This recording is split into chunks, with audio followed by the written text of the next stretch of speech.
Okay, we are starting our quadratic equations unit. This will be really similar to our quadratic functions unit, so if you were comfortable last unit, you'll feel really comfortable in this unit as well. So we know a quadratic equation is a polynomial with degree 2 in the following form. Roots of an equation are solutions of an equation. The zeros of an equation are the same thing as the x-intercept of an equation.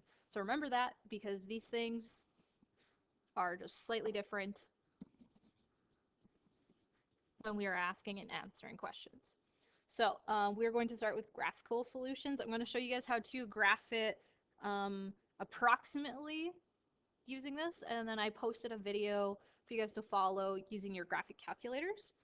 So we know how to find a couple things here. When I do a table of values, I usually try to do one on each side if it's relevant. So if I plug in 0 for this, I get 2.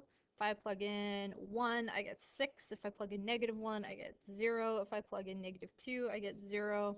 And if I plug in -3, I get 2.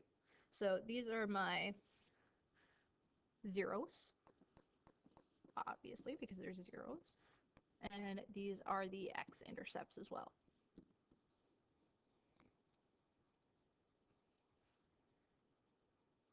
Sorry, what? No, that's right. So then when we plot this, the only thing that we're missing is we're missing our vertex. And I told you guys last unit that you need a vertex when you graph. So if we go p is equal to -b over 2a, we get -3 over 2. And we plug that in, and we get a value that is right about here. And we have our x-intercepts here and here. It's going to be a really tight graph. And then we have up 2. And then we have our axis of symmetry coming down the line here. So then we should have one about right here. And you kind of graph that, and that looks really hard to see, but it's fine because the next little bit that you guys are going to do is going to be on the graphing calculator, and it's going to be way easier to do. The big thing is to follow the steps appropriately. So you only really have to graph it on paper once or twice. It is a skill worth knowing, but we have graphing calculators, so we can always confirm what we are doing pencil to paper with the graphing calculator. So, to solve the quadratics at one side of the equation equal to 0, plug in the expression to the calculator, use second trace and 0 to find the following steps. Follow the video to find the zeros. It's really just like doing second trace, zeros, and then using the arrows up and down, and then hitting enter, enter. But the video does explain it a little better. I just didn't have a module on here to show the calculator while I was doing it, so I figured a video was the best choice. So, when you go through these, I'm just going to put the answers here. Follow the video. If you have any questions, I'll do my best to help alongside it. It is a good video, though. And if you can't get it, I will do my best. You can contact me via Zoom, and I'll walk you through it again. We'll meet next Tuesday, so don't even worry.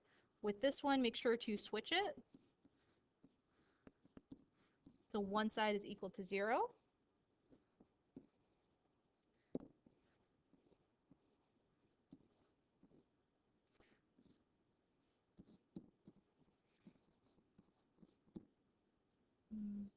Comma 0. And it doesn't matter that our a value is negative when you plug it into the calculator. The calculator is fine with that. Just make sure that you're using a negative sign and not a subtraction sign. If you're using a subtraction sign, you'll get an error and it won't plot properly. So just keep that in mind. This one will have none. And we can see that even before we plot it.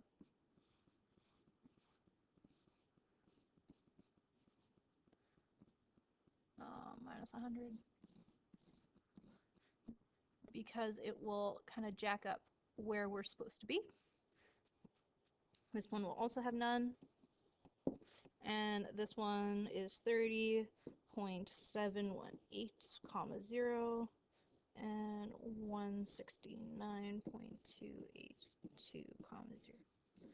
So take your time, really watch the video, make sure that you know how to find what we're asking for, and if you have any questions, please let me know.